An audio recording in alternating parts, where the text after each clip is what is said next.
Hello, my dear friends.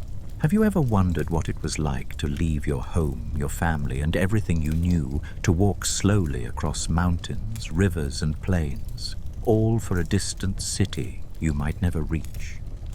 It may sound strange to us now, but in the Middle Ages, thousands of men, women, and children did exactly that. They set out on what became known as the Crusades. There were no maps in their pockets, no comfortable shoes on their feet, no certainty of food or shelter along the way, only a vow, a stitched cross on a tunic, and the long, uncertain road before them. So tonight we will step quietly into their world. We will follow the slow rhythm of their journeys, the gathering of crowds in village squares, the creak of wagons on muddy roads, the hush of prayers in makeshift camps, and the steady sound of footsteps toward the east. Before you settle in, dim the lights, let the room grow still, and allow yourself to drift with the story. This is not a tale of battles and glory, but a calm wandering through the centuries where we pause often, breathe slowly, and linger on the details of life as it once was. Now, let us begin this long journey together into the Crusades. The Crusades were long journeys that stretched across the centuries of the Middle Ages. They began toward the end of the 11th century, and they continued in many forms until the 15th. They are remembered as expeditions where people from Western Christendom traveled slowly, often in large groups, toward distant lands.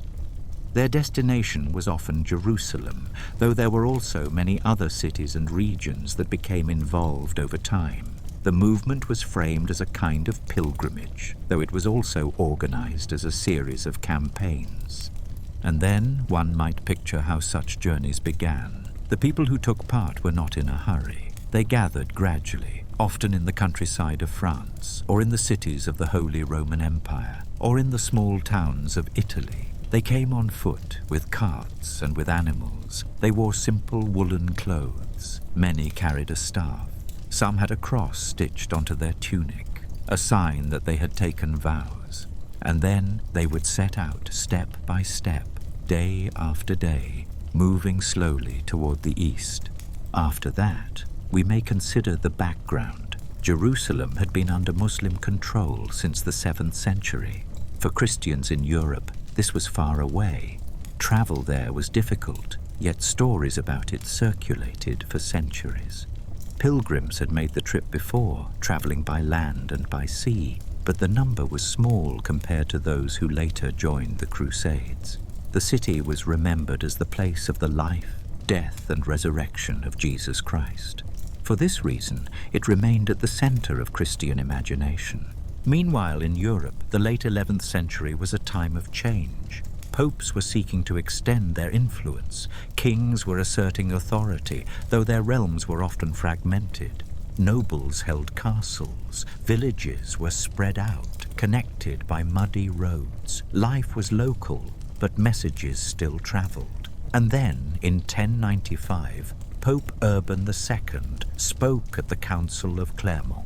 He called on Christians to journey eastward, to assist fellow Christians, and to reach Jerusalem. And then the word spread. Preachers carried the message from town to town. People listened in marketplaces. They heard about a vow to wear the cross. They heard about remission of sins.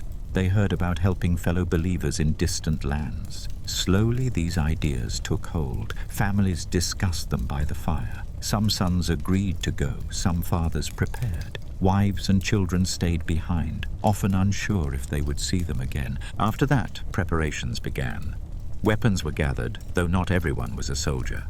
Some carried tools, some brought food. Merchants prepared wagons.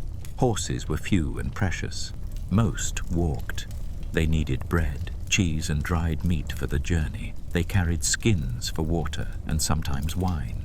They packed cloaks against the cold. The road ahead was long, and no one knew exactly how far it would feel. And then we may notice how slowly such an expedition moved. On any given day, the column stretched for miles. There were carts pulled by oxen. There were women carrying children. There were priests walking with small groups, reciting prayers as they moved. There were nobles on horseback, shining in armor, but they were few compared to the many peasants and townsfolk. The march was steady, not fast, and the rhythm of footsteps became its own kind of sound. Meanwhile, the routes led across varied landscapes. Some traveled through the plains of Hungary. Others went south through Italy, crossing to the Adriatic coast and sailing to Byzantine lands. The terrain shifted from forests to fields, from rivers to stony roads. Sometimes villages welcomed them, offering bread and water. Other times they were less welcome, for the burden of feeding large groups was heavy. And then, at last, they reached Byzantine territory. The emperor in Constantinople, Alexios I Komnenos, received them. His concern was practical. He wanted aid, but he also wanted control. He asked the leaders of the Crusaders to swear oaths, promising that lands recaptured would return to Byzantine hands. The Crusaders agreed, though the details were often unclear. This was only the beginning. The Crusades would stretch across centuries. They would form states in the east, build castles, and establish routes for pilgrims. There would be victories, and there would be setbacks. But all of this began with the slow gathering of people, the long march across Europe, the calling of a pope, and the steady rhythm of travelers walking eastward. The First Crusade began to take shape after the calling of Pope Urban II in 1095. His words spread outward from Clermont, carried by preachers and then by those who had listened.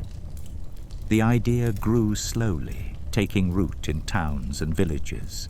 The year passed, and then people began to gather for the journey east, and then groups set out. Some were led by nobles, who had armor, banners, and horses. Others were simpler bands, made up of peasants and townsfolk, stirred by the message. These were sometimes called the People's Crusade. They did not have great supplies. They carried what they could on their backs or in small carts. They relied on food gathered along the way and on charity. Meanwhile, the road itself shaped the journey. Those who traveled through Germany and Hungary found long stretches of farmland, wide rivers, and walled towns. Some were received peacefully, with bread and drink given out. Others faced suspicion, for so many travelers placed a heavy strain on villages. At times there were quarrels. At times there was unrest. And then many of the earliest groups, lacking order, met misfortune before they ever reached the east. After that, the better organized nobles' armies set out. There was Godfrey of Bouillon from the region of Lorraine. There was Raymond of Toulouse, a seasoned noble from southern France. There was Bohemond of Taranto, a Norman from southern Italy. There was also Hugh of Vermandois and Robert of Flanders and Robert of Normandy. Each brought followers and each took different routes. And then they reached Constantinople, one by one. The Emperor Alexios I Komnenos received them. His capital was large and well supplied. Its walls stood tall, its streets were filled with merchants, and its churches glittered with mosaics. The Crusaders camped outside, for the city was not opened easily to armed strangers. The emperor asked them again to swear oaths. He asked that lands once belonging to Byzantium be restored if they were taken. The leaders agreed, though some with reluctance. After that, the journey continued across Anatolia. The land was dry with few rivers. The sun was harsh in the summer and the roads were stony. Supplies ran low. The Crusaders carried bread, salted meat, and water skins, but they were not always enough. Horses weakened. Many men walked barefoot, their feet sore and cut. At times, long stretches of silence stretched across the march, broken only by the creak of wagons. And then battles came. At Dorylaeum, In July 1097, the Crusaders were attacked by Turkish forces. The clash was hard, but reinforcements arrived in time and the Crusaders stood firm. Afterward, the march continued, slower still, as heat and distance wore on the travelers. Meanwhile, they came to Antioch in 1097. The city was large, with strong walls and towers. The siege lasted many months, through the winter into the summer of 1098. Food grew scarce. Men ate whatever they could find. Horses died. Camps grew weary. But still, they kept watch on the walls. Tunnels were dug. Ladders were built.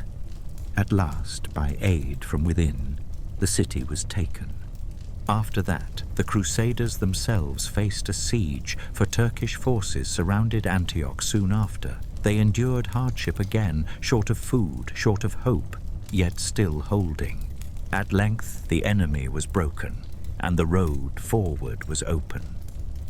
And then the march turned southward. The year was 1099. The summer heat pressed down. The land was dry, the wells few. Bread was scarce. Yet they pressed on, step by step, toward Jerusalem. Their numbers were fewer than before, but their purpose was steady. Finally, in June 1099, they reached Jerusalem.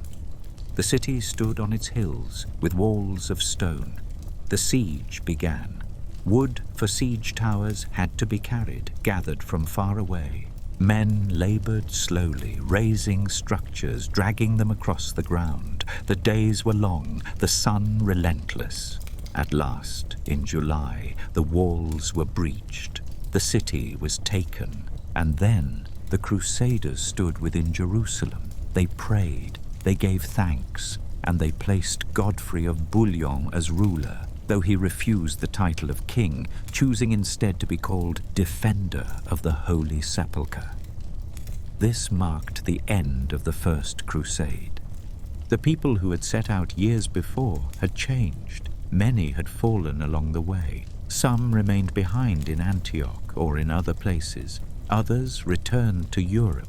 But in the east, a new presence had been established. Castles would be built, states would be formed, and pilgrims would arrive. The journey that began with vows and crosses stitched on tunics had now taken root in stone cities and fortified walls. After the First Crusade came to an end, and after Jerusalem had been taken, the people who remained in the east began to settle. They did not return home, but instead stayed to build a new life in these lands.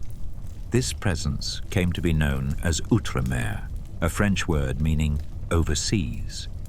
It described the new states that were formed and the small communities of Western Christians who lived among the older towns and villages of the region. And then there were 4 principal states. There was the Kingdom of Jerusalem, centered on the city itself. There was the county of Edessa, further to the north. There was the Principality of Antioch, near the coast. And there was the county of Tripoli, established after some years. Together, these were known as the Crusader states. They were small in size compared to kingdoms in Europe, but they held an important place. Meanwhile, life there was marked by slow adjustment. The Crusaders who stayed had to adapt to the climate, which was hotter and drier than what they had known. They learned which crops could be grown. They relied on wells for water. They rebuilt farms that had been damaged, and they kept herds of animals for milk and meat. Bread remained the main food, baked in simple ovens, but fruits of the region, such as olives and figs, became part of their diet. And then there were the castles. These became a defining feature of Outremer. Strong fortresses were raised on hills built of stone, with walls and towers. They served as places of defense, as homes for lords, and as symbols of presence. The most famous would later be Crac de Chevalier, though many others dotted the land.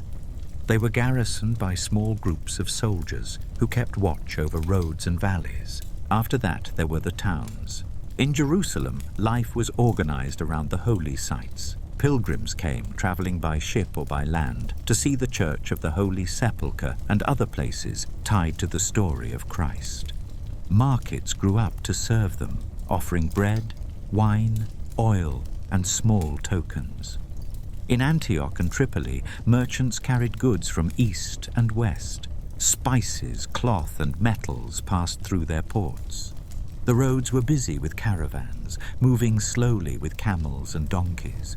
Meanwhile, the rulers of Outremer sought to govern. They followed patterns known from Europe, with feudal ties between lords and vassals. Land was divided, though often smaller than in the West.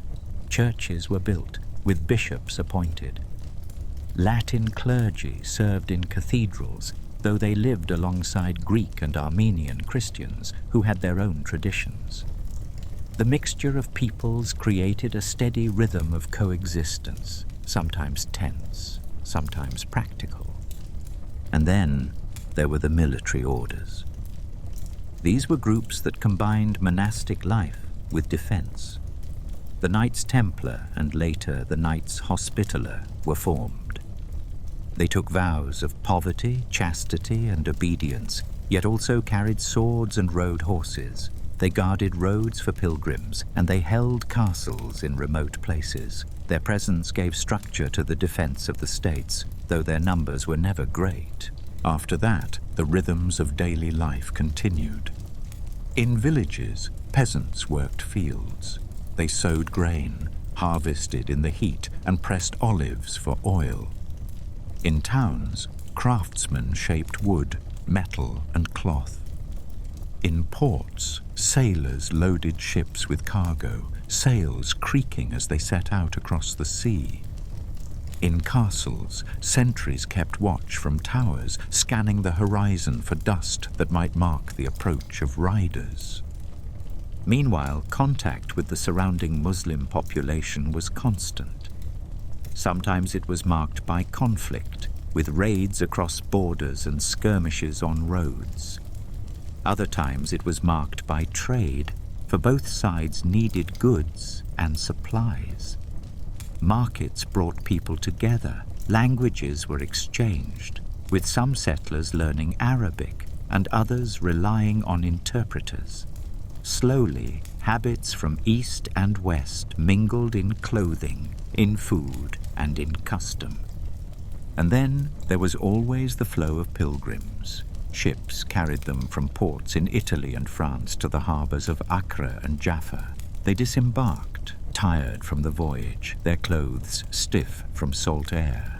They walked inland, sometimes joining caravans, sometimes guided by local escorts. They reached Jerusalem, prayed at the holy sites, and then returned. Some stayed, but many left after months or a year. The steady arrival of new pilgrims linked Outremer to the wider Christian world. After that, attention turned to defense. The states were never secure. Their borders were long and thin. Armies from surrounding regions could appear suddenly. The castles slowed them, but could not stop them entirely. Lords of Outremer rode out with small forces, heavily armored, but few in number.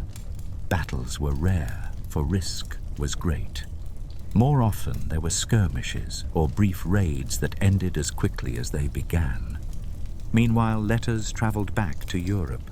Reports of the Holy Land were carried by messengers across the sea, then by road to monasteries and courts. News of victories, of hardships, and of needs for reinforcements was shared. In time, these messages would stir new expeditions and the call for later crusades. But for now, in the early years of the 12th century, life in Outremer settled into its rhythms. Castles on hills, villages in valleys, markets in towns, and pilgrims on roads. All of it shaped by the land, the sun, and the slow passage of time. The years passed after the First Crusade, and the new states in Outremer held on, yet their position was fragile. The county of Edessa, far to the north, was the most exposed. It was surrounded by stronger powers, and its defenses were stretched thin. In the year 1144, Edessa fell to the forces of Zengi, the Atabeg of Mosul. This was a turning point, for it was the first of the Crusader states to be taken. And then, word of this loss travelled slowly back to Europe. Messengers carried the news across the sea, through ports and along roads, until it reached the courts of kings and the ears of churchmen. The fall of Edessa caused concern. It seemed to show that the work of the First Crusade could be undone, and that what had been gained might not last without help. After that, Pope Eugenius III issued a call for another crusade. He was supported by Bernard of Clairvaux, a well-known abbot who preached with steady persistence. He urged kings and nobles to take the cross. His sermons were heard in France and in Germany. The idea grew again, as it had half a century earlier, though this time it was taken up by kings as well as lords. Meanwhile, King Louis VII of France prepared to go. He gathered followers, nobles, and supplies. He planned the route through Byzantine lands and across Anatolia. At the same time, Conrad III of Germany also agreed to lead an army. Two great forces began their preparations, each with its own baggage, weapons, horses, and carts. And then, in 1147, they set out. Conrad's German army went first, traveling through Hungary and then into Byzantine territory. The roads were long, the rivers wide, and the people along the way wary of so many armed travelers. Supplies were stretched, discipline was not always firm. By the time they reached Anatolia, the army was tired. There they met resistance, and at Dorylaeum they were defeated. Many were lost. The survivors retreated toward the coast, weakened and scattered. After that, Louis and the French army followed. Their march was slow, through mountains and valleys, where the roads narrowed and the sun beat down.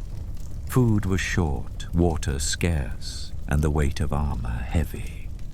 There were skirmishes along the way, and losses mounted. At length, they too struggled to reach the coast, where ships and smaller groups carried them onward to Antioch. Meanwhile, the plan to recover Edessa faded, for the city was too strongly held and too far inland. Instead, attention turned to Damascus, a city of wealth and importance. The Crusaders, joined with forces from Outremer, marched there in 1148. They besieged it for only a few days. The orchards around the city were green and fertile, watered by canals, but the defenses were firm. Disagreement grew among the leaders, and supplies ran short. The siege was abandoned, and then the Crusaders withdrew. The Second Crusade ended without success. The armies returned, some by land, some by sea. Those who had set out with hope and vows came home tired and diminished. Louis returned to France. Conrad returned to Germany. The effort to aid the East had failed, and the states of Outremer remained vulnerable. After that, Bernard of Clairvaux wrote with sorrow. He explained the failure as a trial, a test of faith, though others were disheartened. The memory of the crusade lingered, not as a triumph, but as a reminder that the work of holding land in the East was uncertain, and the distance and hardship made every expedition difficult. Meanwhile, in the Holy Land, the small states carried on. Jerusalem remained in Christian hands. Antioch and Tripoli continued. Castles still rose on hills, and pilgrims still came by ship. Yet the fall of Edessa and the failure of the Second Crusade showed that the balance was fragile, and that future struggles were certain. The 12th century moved slowly forward, with long stretches of watchfulness on borders, with the daily routines of markets and harvests, and with the ongoing presence of pilgrims on the roads. But always there remained the knowledge that conflict could return, and that the lands of Outremer rested on unsteady ground. After the Second Crusade faded into memory, the Crusader states remained in place. They were smaller than the lands around them, and their defences were often stretched. Yet castles still stood on hills, lords still governed from their towns, and pilgrims continued to arrive from the west. For several decades the situation held, but new leaders began to rise in the Muslim world, and one of them would become central to the story. And then, in the middle of the 12th century, Nur ad-Din, the son of Zengi, held power in Aleppo and Damascus. He worked steadily to bring more unity among his people. His reign was marked by careful planning with attention to both military strength and religious devotion. He sought to resist the Crusader presence. His rule provided a foundation for what came after. After that, Saladin came into view. He was of Kurdish background, and at first he served under Nur ad-Din. Slowly he gained experience and responsibility. He became known as a capable commander, calm and steady. After Nur ad-Din's death in 1174, Saladin rose higher, step by step, until he became Sultan of Egypt and Syria. His position gave him greater strength than the divided Crusader states. Meanwhile, in Outremer, the Kingdom of Jerusalem continued, but it faced its own weaknesses. There were disputes among nobles, questions of succession, and the steady burden of defending long frontiers. The balance between local lords, the king, and the military orders was delicate. Supplies from Europe were uncertain. The castles stood firm, but the land behind them was thinly held. And then, in 1187, the two sides met in force. Saladin gathered his armies, bringing together soldiers from Syria, Egypt, and beyond. The Crusaders marched to meet him near Tiberias, at a place called Hattin. The summer heat was intense. The Crusaders were short of water, their horses weakened, their men weary. The battle turned against them. Many were captured, and the relic of the true cross carried into battle was taken. After that, Saladin moved steadily. One town after another yielded. Castles were besieged, some holding briefly, some surrendering. At last, in October 1187, Jerusalem itself surrendered to him. The city was not destroyed. Its people were allowed to leave, though they paid for the right. The great goal of the First Crusade, won nearly 90 years earlier, was now lost. Meanwhile, news of this reached Europe. It caused great concern, more so than the fall of Edessa decades earlier. Jerusalem was central to Christian devotion. Pilgrims had walked its streets, kings had ruled from its towers, and its loss was felt deeply. Letters spread the news across France, England, and the German lands. Preachers urged response. The idea of another crusade grew once again. And then, leaders in Europe took the cross. King Richard I of England, called Richard the Lionheart, prepared. He was known for his skill in war, though he was also often away from his kingdom. King Philip II of France also agreed to go, though his interest was balanced by his concerns at home. The German Emperor, Frederick Barbarossa, set out as well, though his journey ended early, for he died while crossing a river in Anatolia. After that, the surviving armies moved by sea. Ships carried them across the Mediterranean, sails stretched by steady winds, holds filled with barrels of water and sacks of grain. They landed in the east and turned their attention first to Acre, a port city of importance. The siege lasted for many months, with camps spread across the plain, trenches dug, and towers built. In 1191, the city fell to the Crusaders. Meanwhile, disputes grew among the leaders. Philip returned to France, leaving Richard to continue. Richard marched south along the coast, his army moving in sight of ships that followed offshore. At Arsuf, he fought Saladin and won a victory, though Jerusalem itself remained beyond reach. The march inland faced difficulties. Supplies were uncertain, the distances great, and the defenders strong. And then, in 1192, Richard and Saladin agreed to a truce. The Crusaders held the coast, with ports that allowed ships to arrive from Europe. Pilgrims were allowed to visit Jerusalem, though the city itself remained under Saladin's control. Richard returned to Europe. His time in the East ended. After that, the Third Crusade closed. It had not retaken Jerusalem, but it had restored some strength to the Crusader presence. Acre and the ports remained, and pilgrims could still journey to the holy places. The castles still stood, and the small states continued, though smaller and more fragile than before. Meanwhile, the memory of Saladin remained strong. He was remembered as a leader of unity and resolve in the Muslim world, and even in the West, he was spoken of with respect for his conduct. The Crusader states, though diminished, survived into the next century. Yet the loss of Jerusalem in 1187 showed that nothing was secure and that the balance of power would continue to shift.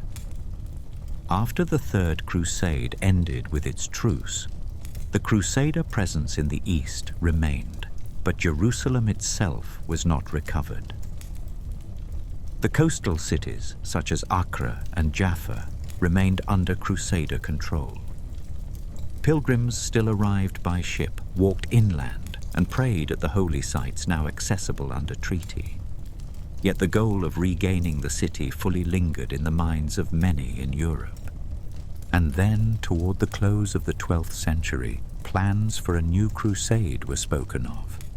The call was made again, with preachers reminding people of the vows of earlier generations. In 1202, the Fourth Crusade began to take form. Nobles from France and elsewhere agreed to go. They made arrangements for ships, for weapons, and for supplies. Meanwhile, the practical matter of transport became central.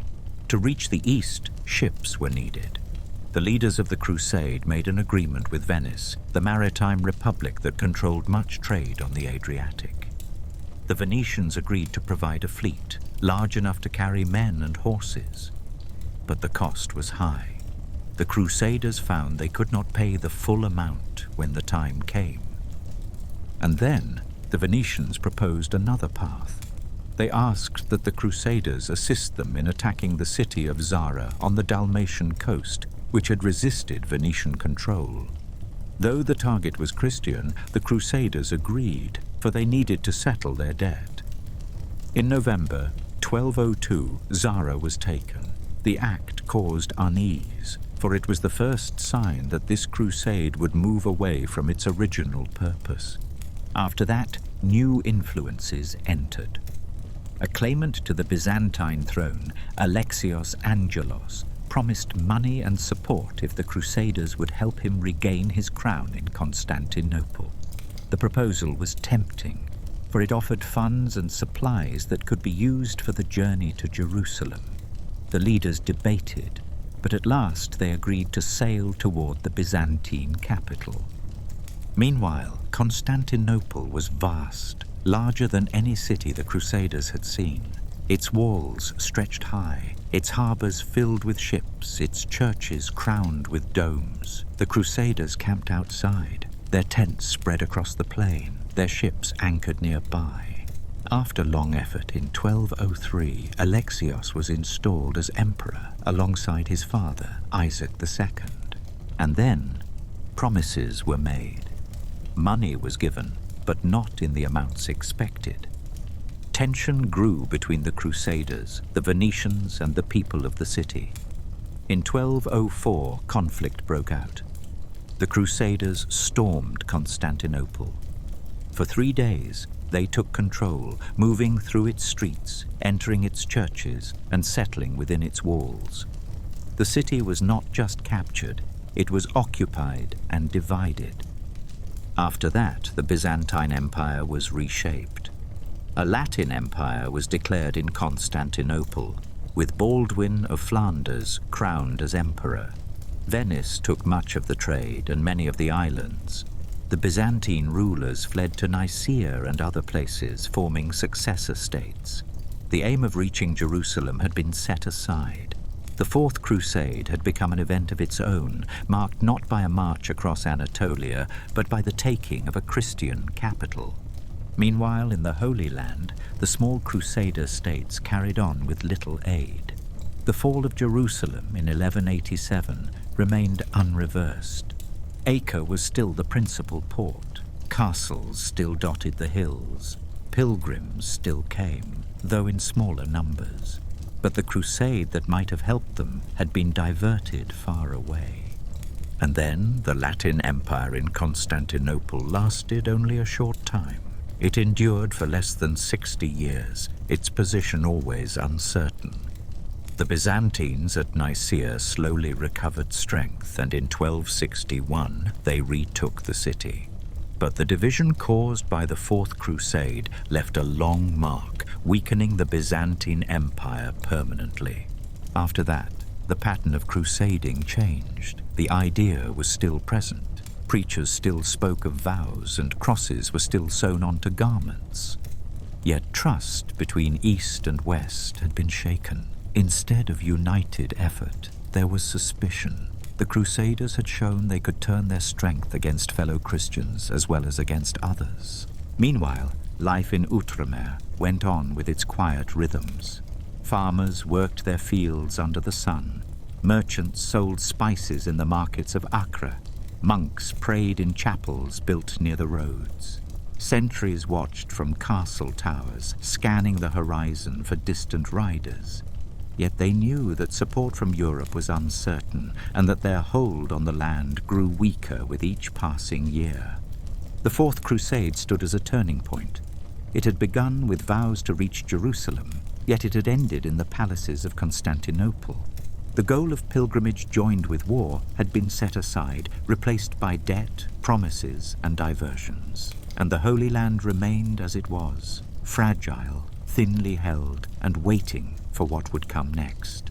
After the diversion of the Fourth Crusade and the taking of Constantinople, the Crusader presence in the Holy Land remained unchanged. The city of Jerusalem was still not in Christian hands. The ports of Acre, Jaffa, and Tyre were still held, but the states were smaller and more fragile than before. Castles still stood on their hills watching the valleys, but they were fewer in number and harder to supply. Pilgrims still came, carried across the sea in the holds of ships, but their journeys were quieter and their destinations more limited. And then the 13th century began.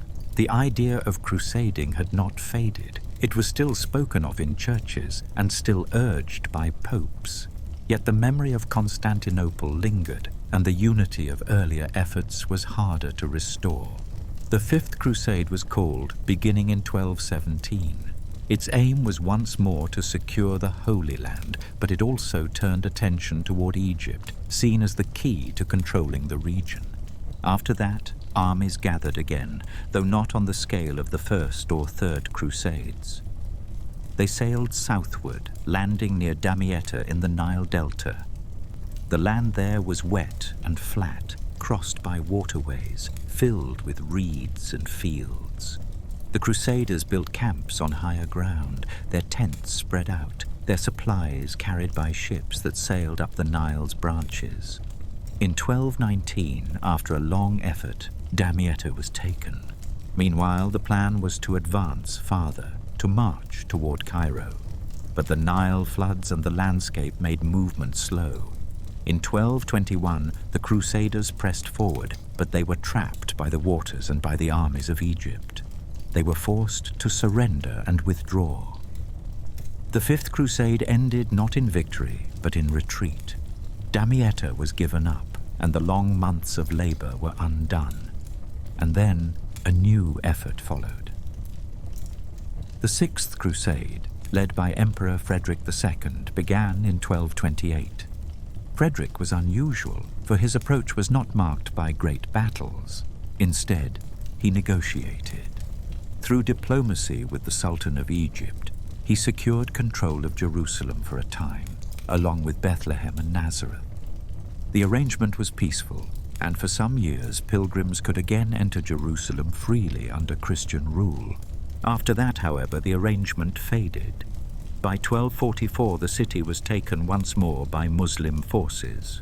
The Crusader hold on Jerusalem was brief, and again the focus returned to the coastal towns. The fragile states along the sea remained the center of Christian presence. Meanwhile, another effort arose, known as the Seventh Crusade. This was led by King Louis IX of France, remembered as a pious ruler. In 1248 he sailed to Egypt, choosing again to strike at the Nile Delta. His army besieged Damietta, and once more the city fell. Yet when they marched inland toward Cairo, the outcome was the same as before. The floods and the defenses of Egypt forced their surrender. In 1250, Louis was taken prisoner. He was later released, but the crusade ended in failure. And then Louis remained for some years in the east, establishing defenses and supporting the remaining Crusader states. He returned to France later, but his interest in crusading did not end. In 1270, he launched yet another expedition, this time toward Tunis in North Africa. There, disease struck the camp, and Louis himself died. The crusade ended with his passing. After that, the 13th century saw more changes. The Crusader states grew smaller, their castles fewer. Acre became the chief stronghold, with its harbour crowded by ships and its streets filled with merchants from many lands. Pilgrims still arrived, walking the narrow lanes, praying in churches, and buying small tokens before returning home. But beyond the city walls, the land was less secure. Meanwhile, new powers arose. The Mongols expanded across Asia, reaching into the Middle East. Their movements unsettled the balance, and for a time both Crusaders and Muslims watched their advance with uncertainty. Some thought they might change the fate of the Holy Land, but their influence was temporary, and the struggle between Crusader and Muslim powers continued much as before. And then attention in Europe shifted. Kings and nobles had other concerns, ruling their lands, managing disputes, and waging wars closer to home.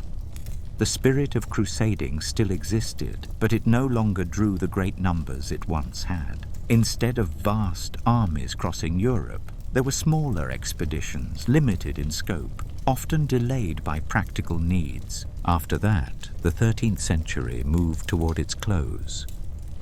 The Crusader presence endured, but always under pressure, always fragile. The ports remained, the castles still stood, and pilgrims still came. But the sense of permanence grew weaker.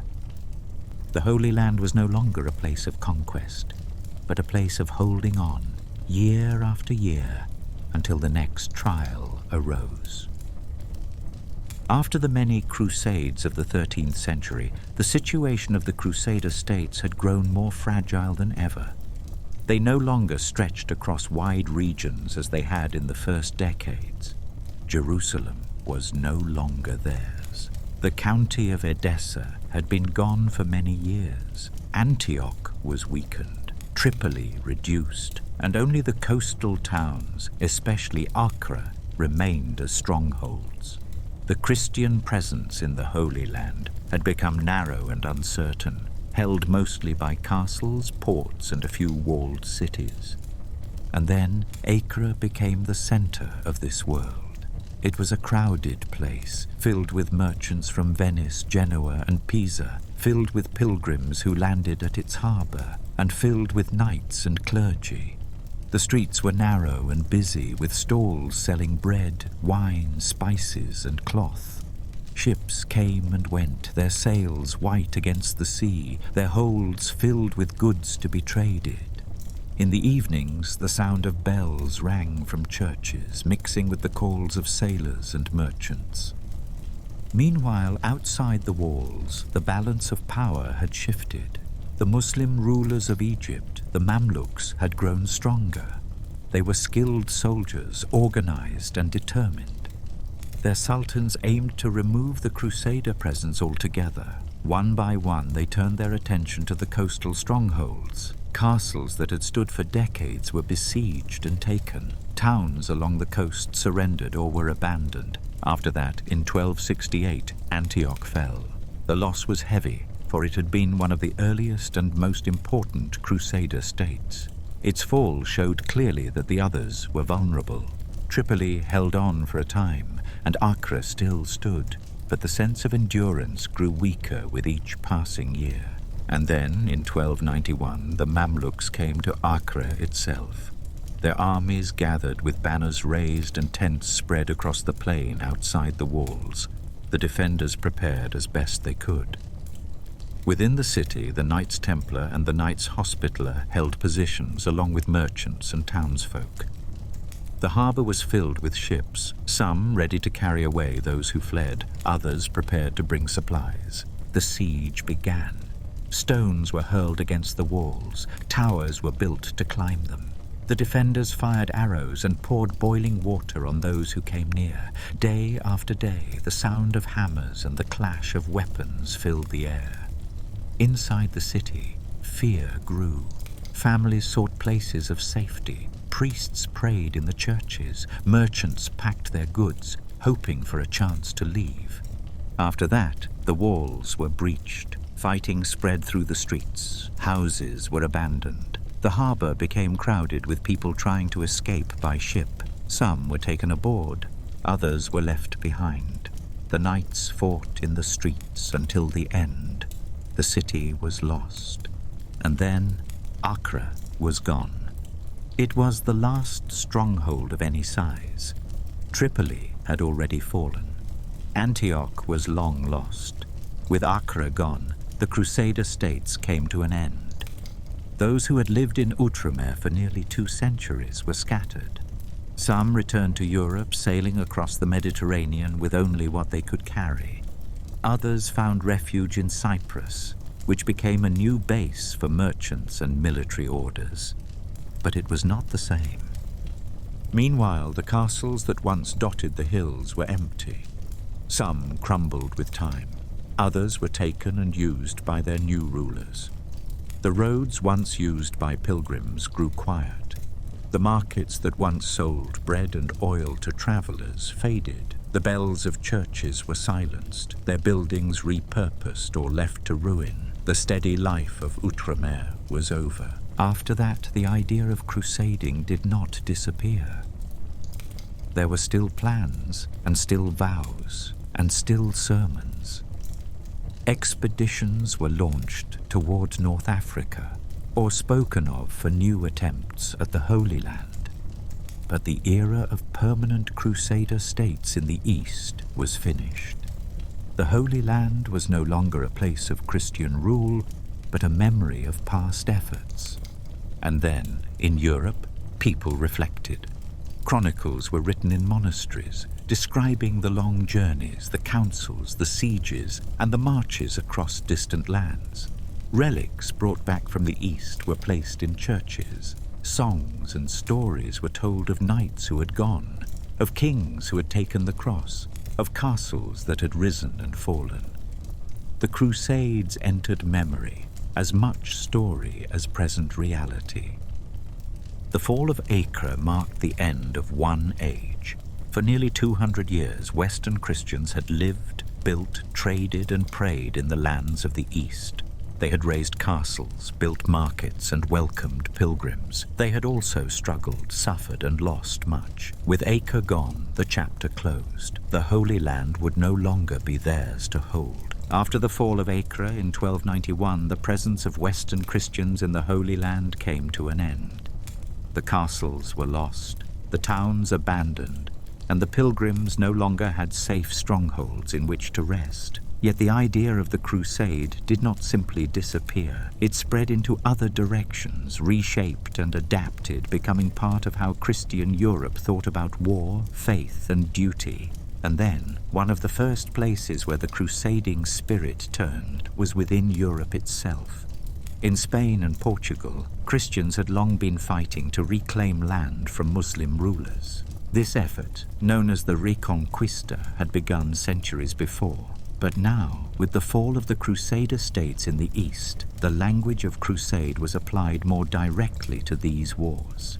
kings in Spain received papal support, indulgences, and blessings for their campaigns. The building of castles along frontiers, the long sieges of towns, and the slow pushing back of boundaries all took on the tone of a crusade. After that, the Baltic region became another focus. There, Christian knights and orders were sent to convert and subdue pagan peoples. The Teutonic Order, founded in the Holy Land, turned its strength northward. They built fortresses along rivers, marched through forests, and sought to bring new lands under Christian rule. The campaigns were harsh, spread across winters of snow and summers of marshland, but they were spoken of with the same language once used for Jerusalem. Meanwhile, within Europe, crusades were also called against groups considered heretical. In southern France, the Albigensian Crusade was launched in the early 13th century. It was directed against the Cathars, a movement judged by the Church to be outside the faith. Armies were gathered not to march across seas, but to campaign through towns and valleys in Languedoc. Castles were besieged, villages subdued, and the effort stretched on for decades. And then, even within the political struggles of Europe, the language of crusade was sometimes used. Popes called for crusades against opponents who resisted their authority. Kings spoke of holy war against rivals.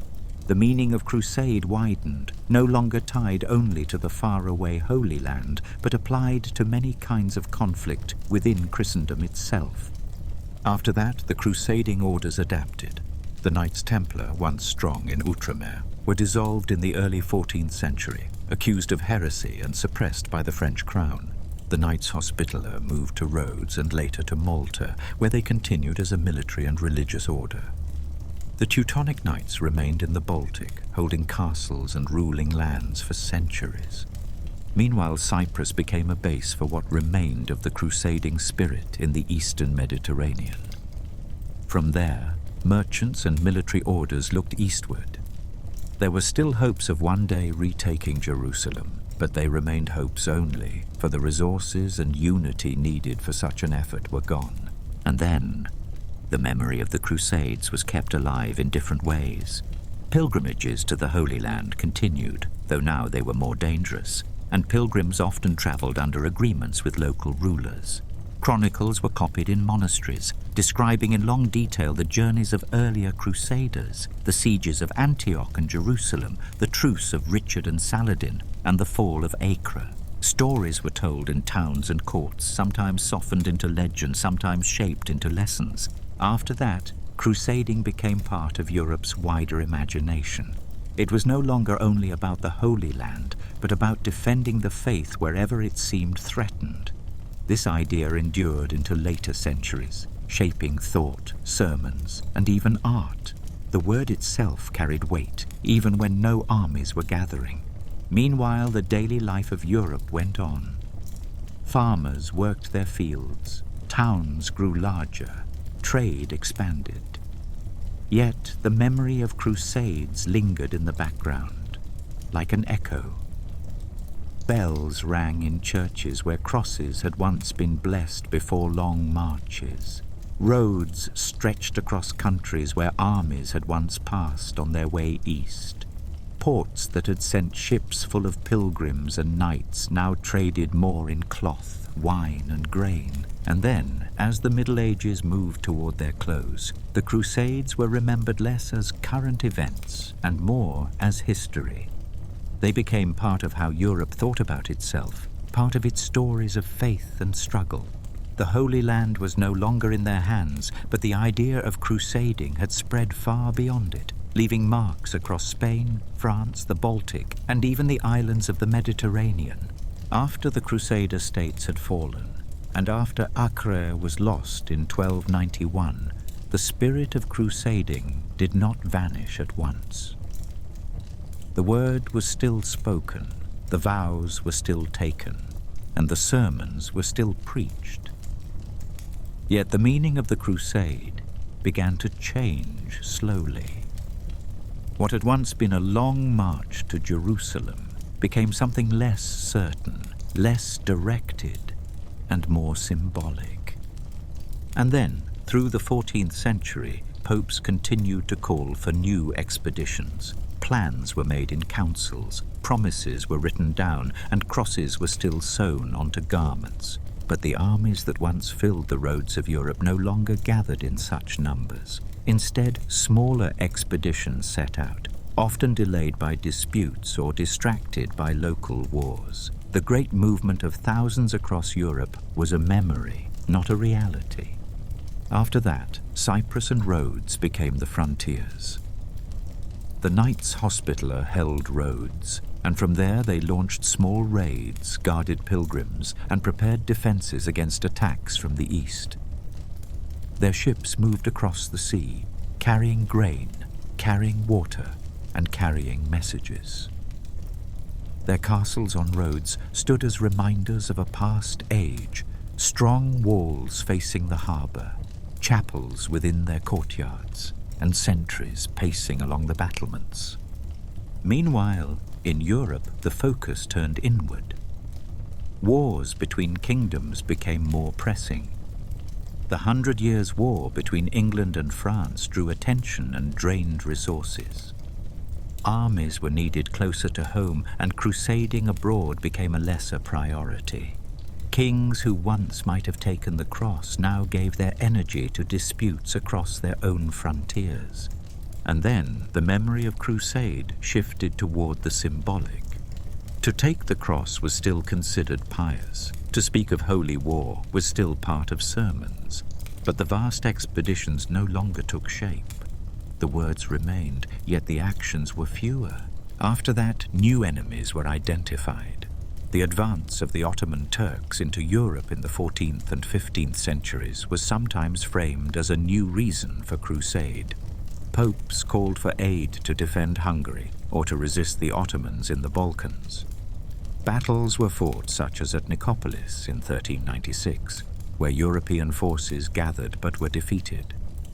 Later, in 1444, at Varna, another crusading effort ended in loss. The spirit was present, but the outcomes were no longer the great triumphs once told in chronicles. Meanwhile, the Crusades became part of memory. In monasteries, monks copied older accounts, setting down in steady script the stories of the First Crusade, the sieges, the councils, the marches across Anatolia, the arrival at Jerusalem. In towns, stories of Saladin and Richard the Lionheart were told, softened into tales that were half history, half legend. In churches, relics brought from the East were displayed in reliquaries, polished by time, and visited by pilgrims who would never see the Holy Land itself. And then, the idea of indulgence, once tied to crusading vows, spread more broadly. It became part of the fabric of church life, applied to pilgrimages, to donations, and to local wars. The link between crusade and the remission of sins widened, until the two were no longer tied only to journeys to Jerusalem, but to many other forms of devotion. After that, the 15th century drew closer. The Holy Land was no longer spoken of as a realistic goal. Jerusalem remained in memory, in liturgy, and in imagination, but not in plans of armies. The Ottoman Turks grew stronger, reaching Constantinople itself in 1453 and taking it. The fall of the city ended the Byzantine Empire, which had endured for more than 1,000 years. Calls for crusade were made, but no great expedition answered them. Meanwhile, the crusading orders continued their lives in other places. The Hospitallers moved from Rhodes to Malta, where they remained for centuries. The Teutonic Knights held their castles in Prussia, ruling lands along the Baltic. Their banners and seals still bore the marks of crusade, but their battles were now different, smaller, and closer to home. And then the age of discovery began. Ships sailed westward toward new lands. Traders moved south around Africa. The imagination of Europe shifted. The seas became the new frontier, and Jerusalem, once the heart of crusading thought, became a symbol rather than a destination. After that, the spirit of crusade declined. It did not vanish completely, for the word would still be spoken in sermons, and the memory would still be present in chronicles. But it no longer drew thousands to take the cross, no longer filled the roads with pilgrims carrying staffs and bundles, no longer built castles of stone on the hills of the east. The Crusades became the past, remembered in stories, written in books, painted in murals and sung in chants. Their decline was slow, not sudden, like the fading of a long echo, still present but weaker with each passing year. While the Crusades are often remembered for councils, kings, and battles, the greater part of their story was made up of daily life. For every knight in armor, there were many more who lived quietly along the roads, in villages, in towns, or in camps. Their experience was steady, repetitive, and marked by the rhythms of food, water, shelter, and prayer. And then one may imagine the camps that stretched across fields during long sieges. Rows of tents were pitched, their canvas weathered by sun and rain. Fires were lit each evening, where bread was baked on stones and pots of porridge simmered slowly. Soldiers sat on stools made of wood or stone, eating from simple bowls. Water was drawn from wells or carried in leather skins from nearby streams. The sound of hammers striking nails and wood carried across the air as carpenters built ladders or mended wagons. After that, there was the matter of clothing. Most wore simple woolen tunics, dyed in dull colors of brown or gray. Cloaks were fastened at the shoulder with a pin, providing warmth in cool nights and shade in hot days. Shoes were made of leather, though they wore thin on long marches, leaving feet sore and blistered. The knights wore heavier garments, padded undercoats, chain mail, and helmets of iron. Yet even they, when not in battle, often dressed more simply, their armor set aside. Meanwhile, food was the constant concern. Bread was the main meal, baked in large flat loaves. When grain was scarce, substitutes were found, though the bread grew coarse. Meat was eaten less often, salted to last longer. Cheese was carried in cloth wrappings, and wine or ale was taken when water was not safe. Vegetables were gathered from nearby fields, when possible, though in sieges supplies ran low, and many grew weak with hunger. And then the rhythm of prayer shaped the days. Priests within the camps gathered small groups to recite the offices. At dawn, at midday, and at evening, psalms were sung in quiet voices, blending with the crackle of fires. Crosses were raised on small altars made of wood or stone. Pilgrims carried small tokens, wooden crosses, beads, or scraps of cloth touched to relics that they kept close in pouches or around their necks. After that, there were the roads. Pilgrims from Europe walked steadily, staff in hand, sack on back. They followed rivers, crossed bridges, and entered towns where they might sleep in barns or in small hospices kept by monasteries. The journey was long. Days blended together, marked only by the steady sound of footsteps on dirt and stone. At night, the sky was their roof, and the stars their company. Meanwhile, ships carried others.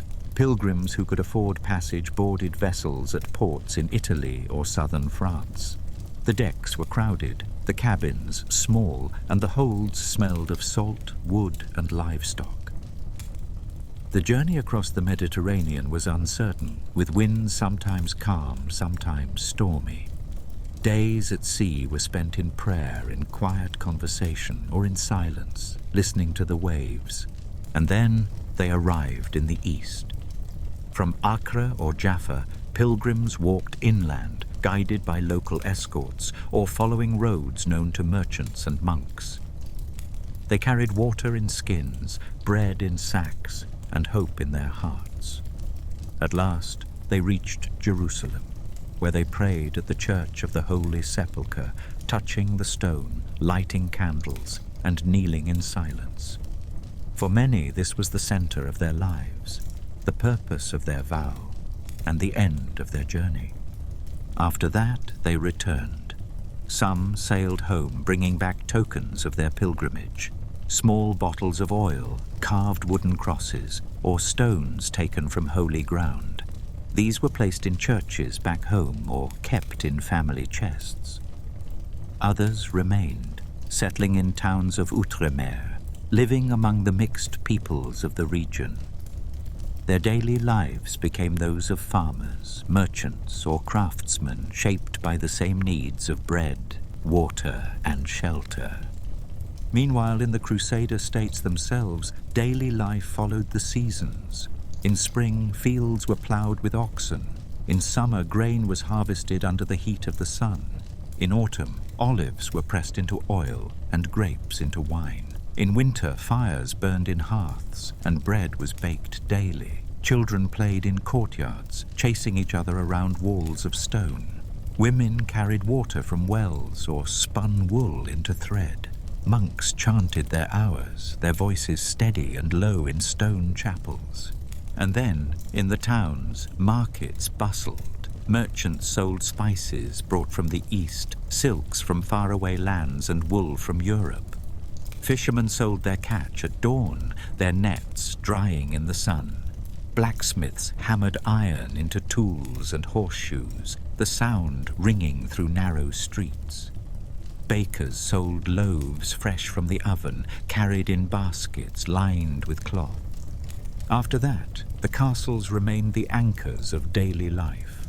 Their courtyards echoed with the clatter of hooves as riders entered. Their halls were lit with torches, smoke curling upward to the beams. Servants carried platters of bread and meat to long wooden tables, where lords and their household ate in steady rhythm. Sentries on the towers kept watch, their eyes fixed on the horizon, day after day, night after night. Meanwhile, beyond the walls, the local people carried on as they always had. Farmers of different faiths tilled the soil, herded goats, and gathered figs. Their villages lay among olive groves and rocky hills, their homes built of stone, their lives shaped by the same sun and the same land. They lived beside the newcomers, sometimes in peace, sometimes in tension, but always close, sharing roads, markets, and wells. The age of the Crusades was not only one of armies and sieges, but also of daily lives lived quietly, in tents, in villages, in towns, and on roads. It was marked by bread baked each morning, by water drawn each evening, by prayers whispered at dawn, and by footsteps that carried pilgrims slowly toward holy places. The Crusader presence in the East was marked most clearly by its castles. These were the great stones that still stood when people and armies had gone. They rose from hills, overlooked valleys, and guarded roads. They were both homes and fortresses, symbols of power and reminders of the fragility of life in Outremer. And then, the earliest castles were built simply. At first, wooden towers were raised on hills, surrounded by ditches or palisades. They provided places of refuge during raids and high points for watchmen. But wood was not strong enough for long. Stone soon replaced it, and masons built thick walls, heavy towers, and deep foundations. After that, the castles grew larger. The most famous was Crusaders in Syria. Its walls were wide, with rounded towers, and its gates were defended by long passages. Within the walls were chapels, halls, kitchens, storerooms, and wells. Knights of the Hospitaller Order held it, watching the roads that passed below. From its towers, one could see across hills and valleys, the land spread like a map. Meanwhile, there were other castles, Margat, Belvoir, Kerak, and many more. Each was shaped by the land around it. On steep cliffs, walls rose straight from the rock. On flat plains, ditches were dug deep and filled with water. Some overlooked harbours, their towers facing the sea, watching ships as they came and went. Others were inland, guarding narrow passes where caravans or armies would travel. And then life within these castles followed steady rhythms. In the morning, gates opened and people went about their tasks. Servants swept courtyards, tended fires, and carried water from wells. Horses were led out, fed with hay, and watered at troughs. Knights trained in the yards, practicing with sword and lance, their movements slow and repeated. Children played in corners, chasing each other across cobblestones. After that, meals were prepared. Bread was baked daily in ovens set into the walls. Meat was roasted on spits, turning slowly over coals. Vegetables were boiled in pots, their steam rising in the air. At long wooden tables, people ate from shared platters, drank from cups of wood or metal, and talked quietly as torches flickered. Meanwhile, the castles also held chapels. Within their stone walls, priests said the Mass each day. Candles were lit on stone altars. Psalms were chanted in low voices. Knights and servants alike gathered to bow their heads, to kneel on worn floors, and to hear the words of Scripture. The chapel gave rhythm to life, marking time with prayer as much as with meals or duties. And then each castle had its defences. Sentries paced along the walls, peering out at the hills. At night they carried torches or lanterns, their footsteps echoing on stone. Arrows were stored in bundles, swords hung on racks, shields leaned against walls. Cauldrons were kept ready, filled with water to douse fires or in sieges to pour on attackers. After that, the land itself shaped the castles. In summer, the air was dry and dust gathered in courtyards. In winter, rains filled ditches and mud stuck to boots. Olive trees grew on the slopes below. Goats wandered on rocky ground. Caravans of camels moved slowly on roads far beneath, their bells tinkling faintly, their lines winding across the earth. From the towers, the horizon seemed endless, a mixture of stone, soil, and sky. Meanwhile, outside the castles, villages carried on. Farmers worked fields in the shadow of walls, sowing grain and gathering harvests. Shepherds led flocks to pasture, their voices carrying through the air. Markets gathered near gates with stalls selling bread, cheese, oil, and wine. Merchants came and went, bringing news from distant towns. The castle stood above them, constant and watchful, a silent guard over their lives. And then, when war came, the castles became the center of defense. Gates were shut, bridges raised, and people crowded inside. Fires were kept burning, and food was rationed carefully. Archers lined the walls, their bows ready. Stones were hauled to the battlements to be dropped on attackers. In long sieges, life shrank to the walls, the wells, and the hope that relief might come. After that, some castles fell, battered by siege engines or betrayed by gates opened at night. Others endured, standing for years until finally abandoned. Their stones weathered in the sun, their walls cracked by time, but still they stood, reminders of those who had built them. Meanwhile, the landscape of Outremer was shaped not only by castles, but by roads and fields. Pilgrims walked narrow paths lined with stones. Merchants rode on donkeys, their packs filled with cloth or spices. Farmers worked in terraced fields, the soil darkened by water from small channels. The castles watched over all of this, their towers always visible, steady and still. And then, in later years, when the Crusader states fell, the castles remained. Some were taken and used by new rulers. Others were left empty, their halls echoing with wind instead of voices. Grass grew in courtyards, owls nested in towers, and doors hung loose from rusted hinges. Travelers passing by saw them as ruins, yet still as marks of another time. The castles of Outremer were more than stone. They were the center of daily life, the refuge in war, the mark of presence in a distant land. They rose from hills, looked over valleys, and stood against time. They remain even now as quiet reminders of the long centuries of the Crusades. The story of the Crusades was not only about land, castles, and marches across Europe.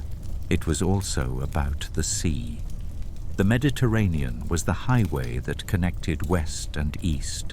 Across its waters moved pilgrims, merchants, soldiers, and supplies. The sea was as central to the Crusades as the dusty roads of Anatolia or the stone walls of Jerusalem. And then the ports of Italy became the first stepping stones. Venice, Genoa, and Pisa grew in power through their role in transporting Crusaders. Their harbors were filled with ships, their quays crowded with barrels of wine, sacks of grain, and bundles of cloth. The smell of tar and salt filled the air as carpenters repaired planks and caulked seams with pitch. Sails were hoisted, ropes coiled, and anchors dragged across stone piers. The life of these cities was tied to the rhythm of the sea. After that, ships gathered pilgrims. Men, women, and children boarded with bundles of clothes, small purses of coins, and staffs for their journey. Horses were led up ramps, their hooves striking the planks. Chickens, goats, and sheep were carried aboard for food. The ships rocked gently in the harbor, and then, when winds were right, they set out, the land receding slowly until only the horizon of water remained. Meanwhile, life on board was slow. The deck was crowded. Passengers sat in groups, talking quietly or praying as the waves rolled. Food was plain, bread baked hard, dried fish, salted meat, and water stored in barrels. The days were long, filled with the sound of the sea against the hull and the creak of timbers. At night, stars stretched across the sky, reflected in the dark water below. And then, storms sometimes came. The sea grew rough, waves rising, sails straining, ropes snapping in the wind. Passengers clung to the sides, praying steadily. Buckets were used to bale water. When the storm passed, the ship continued, its timbers soaked, its sails patched, but its journey unbroken. After that, the ships reached the ports of Outremer. Acre, Jaffa, and Tyre became busy harbors. There, merchants unloaded their goods, spices from the east, silks from distant lands, glass and metalwork from the towns of Syria and Egypt. From Europe came wool, wine, and timber. Markets filled with these goods, stalls displaying fabrics in bright colors, jars of oil and baskets of fruit. The sea carried wealth as much as pilgrims. Meanwhile, the Italian cities grew rich. Venice gained control of islands and ports, their black-robed merchants counting coins and keeping ledgers in tall houses. Genoa built warehouses along the waterfront, storing grain and cloth. Pisa, though smaller, played its part, its ships carrying pilgrims across the waters. The sea made these cities strong, binding their fortunes to the Crusades. And then naval battles came as well. Crusader fleets clashed with Muslim ships along the coast, their oars cutting through the waves, their decks filled with men armed with bows and swords. Arrows flew across the water, grappling hooks pulled ships together. Men fought hand to hand, the sea below them, the sky above. Some ships were taken, others burned, their smoke drifting across the waves. After that, the sea also carried news. Messages from Outremer sailed back to Europe. Letters describing battles, councils, and needs for aid traveled in the hands of captains and sailors. They crossed the Mediterranean slowly, carried by winds, delayed by storms, and at last delivered to popes, kings, and lords. The sea was the messenger as well as the road. Meanwhile, pilgrims returning home carried small tokens in their packs. Bottles of oil from lamps in Jerusalem, crosses carved from olive wood or stones from holy places. These were taken back across the waters, cherished in churches or kept in families for generations. The sea brought them home, carrying their memories with them. And then, as the Crusader states weakened, the sea remained their lifeline. Without ships, they could not endure. Grain, wine, and reinforcements all came by water. When Acre fell in 1291, ships carried away the last defenders, their sails filled with the winds of escape, their holds crowded with the remnants of a lost world. After that, the sea continued its steady roll. Venice, Genoa, and Pisa remained powers, their fleets moving across the Mediterranean for centuries more. Trade did not stop, though the Crusades had ended. Merchants still sailed, still bought and sold, still filled markets with goods. The sea, which had carried crusaders and pilgrims, now carried cloth, spices, and ideas. The maritime world of the Crusades was broad and constant. Harbours filled with sails, markets crowded with goods, and pilgrims gathered on decks. The sea linked continents, carried stories, and shaped the very possibility of the Crusades. Without it, there would have been no passage, no supply, no Outremer. With it, the Crusades stretched across centuries, bound always to the sound of waves and the sight of sails. When the last strongholds in the east were lost, and when Acre had fallen in 1291, the direct presence of the Crusades in the Holy Land was over. Yet their memory did not fade quickly. For generations afterward, the Crusades were spoken of, written about, and remembered in Europe. They became part of the imagination of towns and villages, part of the chronicles of monasteries, and part of the sermons of priests. And then, in monasteries across France, England, and Germany, monks copied accounts of the journeys. Their quills moved slowly across parchment, forming careful letters in black ink. They recorded the councils where vows had been taken, the marches across fields and mountains, the sieges of Antioch and Jerusalem, the victories and the defeats. These accounts were bound into volumes, kept in libraries, and read aloud in cloisters. The sound of the words carried softly across stone halls, echoing under vaulted ceilings. After that, in towns, stories were told. Minstrels sang of knights who had travelled to the east, of Richard the Lionheart, of Saladin, and of sieges where courage was shown. The songs were not always precise, but they gave shape to memory. Children heard them in marketplaces as they stood beside their parents buying bread or oil. The stories became part of the rhythm of ordinary life. Meanwhile, in churches, relics brought back from the Holy Land were displayed. Small fragments of wood said to be from the cross, stones from Jerusalem, or cloth touched to holy places were placed in reliquaries. Pilgrims came to see them, lighting candles, kneeling in silence, and praying. These relics made the faraway land present in small towns and villages, reminding people of journeys they themselves would never take. And then, kings and lords also remembered. Coats of arms bore symbols of the cross. Seals and banners showed marks of crusading vows. Castles in Europe kept chapels dedicated to saints connected with the Holy Land. Families told of ancestors who had gone east, whether they had returned or not. The memory became part of their lineage, part of their story. After that, the Crusades entered literature.